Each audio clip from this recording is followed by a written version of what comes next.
Any other questions or comments? Yes, sir. I have a comment. We do business in India as well as in Vietnam, and I think by and large, our assessment of the situation is the Indian are very talented people. It's interesting though that we have 17 states in India and 17 different languages.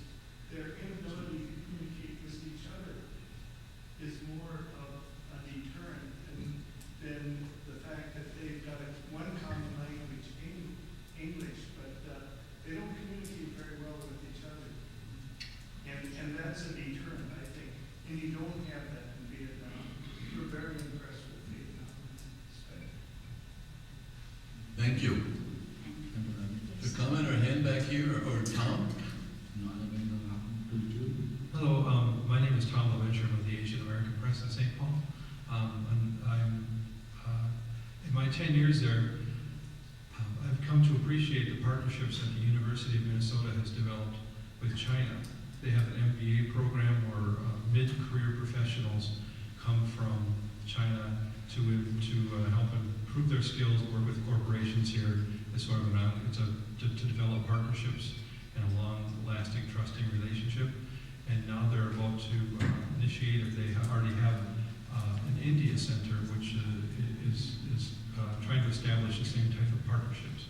And your presence here today makes me want to believe that you're looking to build on what the commonalities and start to build bridges and partnerships with universities in the United States. And I was hoping to find out from you if that's what you want to do here at St. John's and Benedict, or if universities in America in general, what type of partnerships are you trying to establish? Thank you, Tom. Ted, maybe you could kind of reply to your thinking about giving more sort of an institutional vision. Okay, can I answer? Sure, you want to answer?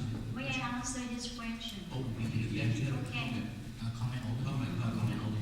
It's only comment, okay.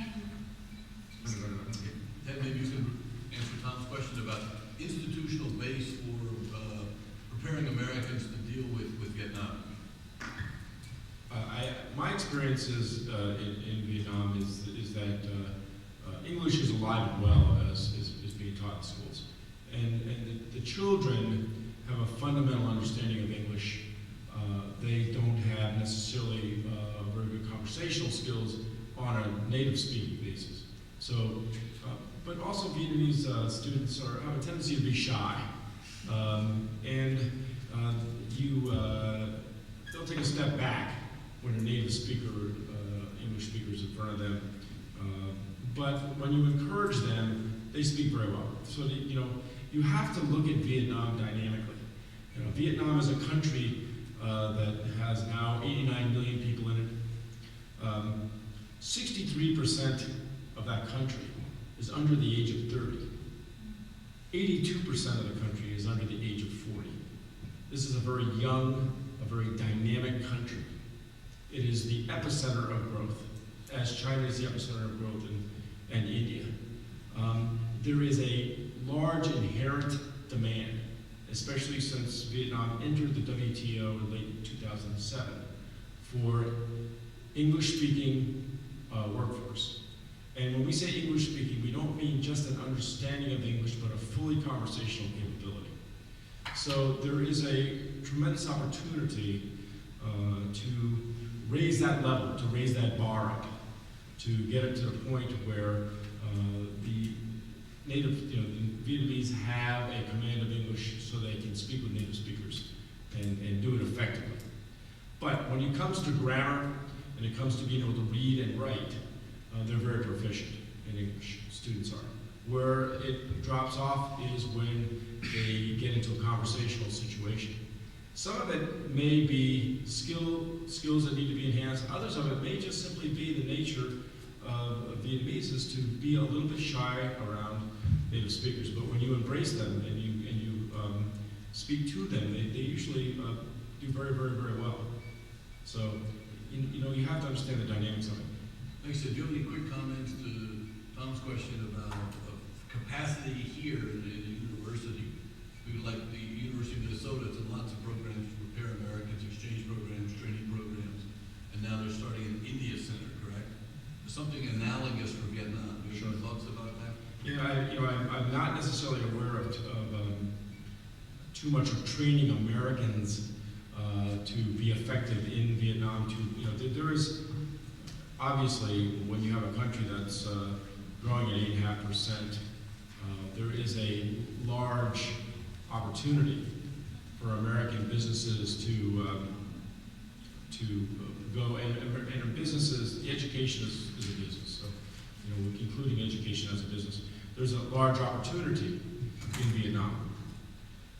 There is not a large presence of Americans in Vietnam, either from a manufacturing standpoint or from an educational standpoint. So there's still a lot of training, I believe, to the root of this question, I hope, to get Americans more familiar with Vietnam in the process. What you'll run into is a lot of Vietnamese who are coming back to the country and acting as agents to bring businesses and trying to act as intermediaries. But there is I think when you have a large base of knowledge in the United States of doing business in China and doing business in India, and we probably need to also bring doing business in Vietnam would probably be the next step. The Koreans and the Taiwanese are very active in Vietnam, and they have learned to do business in Vietnam over the last 10 years, and they're very aggressive in developing businesses from manufacturing all the way through the hospitality industries. Thank you. I think I'm conscious of the time, maybe one or two more questions or comments. Yes, Joe? Yes,